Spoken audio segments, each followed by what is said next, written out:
Today we're diving into the latest political developments around Labour's potential comeback in the upcoming general election. Let's break down what's really going on behind the scenes. Recent opinion polls suggest that Labour is on course for a significant victory in the next election. They're leading by about 20 points, a historically substantial margin.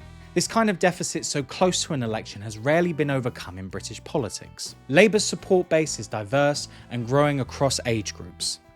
They've got a commanding lead among younger voters, and even among older demographics. The Tory advantage is slipping. The prevailing sentiment is that the current government is failing on multiple fronts.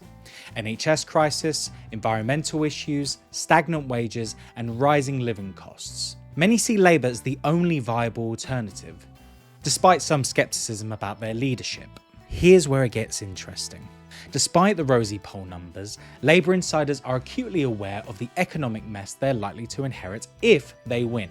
There's a grim reality waiting in the wings, which is dampening any euphoria within the party. Reports from leading economists paint a bleak picture. The country's finances are in a fragile state compared to previous years, and growth forecasts are tepid at best. Real household income won't recover to pre-pandemic levels for years. Facing this economic storm, Labour is cautious about making big spending pledges. They're already boxed in by existing budget commitments and unfunded tax cuts from the Tories. Labour won't have the luxury of a booming economy like in 1997.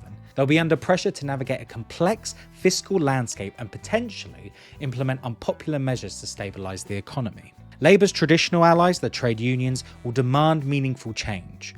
Calls for reversing austerity and investing in public services which will be loud and persistent. The big question is whether Labour's leadership will adopt bold socialist policies to tackle the crisis head on. There's a growing disconnect between public needs and the capitalist status quo.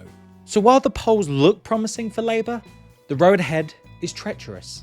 Economic realities and public expectations will collide post-election, and how Labour responds could define their future.